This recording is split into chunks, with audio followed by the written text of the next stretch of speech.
မိုးရတီရောက်ပြီဆိုလို့ရှိရင်ရာဒီဥတုကဆွတ်ဆွတ်ပြီးတော့မှအဲ့ဆက်ဆက်ကြီးဖြစ်နေတတ်တယ်ဟုတ်။ဒါကြောင့်ပဲဒီချိန်က fungal infections လို့ခေါ်တဲ့မှုဘိုးတွေပေါက်ဖွားဖို့အတွက်အကောင်းဆုံးအချိန်ဖြစ်လာပြီးတော့မှ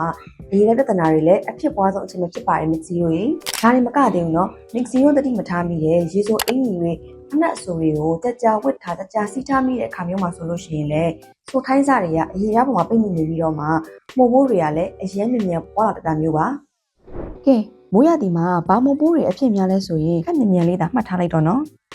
နံပါတ်1ဝင်းနေညင်အရေးပြားပေါ်မှာစောင့်ဝိုင်းပုံစံအနီကွင်းလေးတွေဖြစ်ပြီးတော့မှအရန်ရရန်တက်တာမျိုးပါ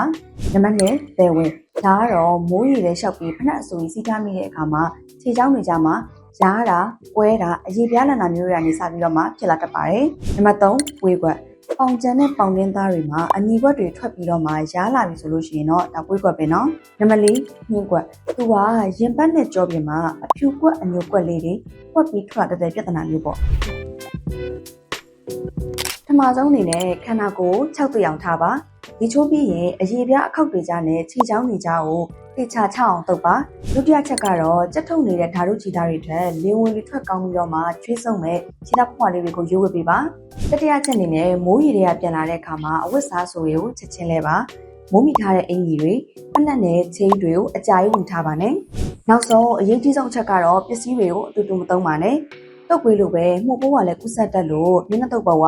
ခြေအိမ်နဲ့ဖက်လက်တွေကိုတငယ်ချင်းမိသားစုဝင်နဲ့အတူတူမျှမသုံးပါနဲ့တော့မစ်စီယိုရေ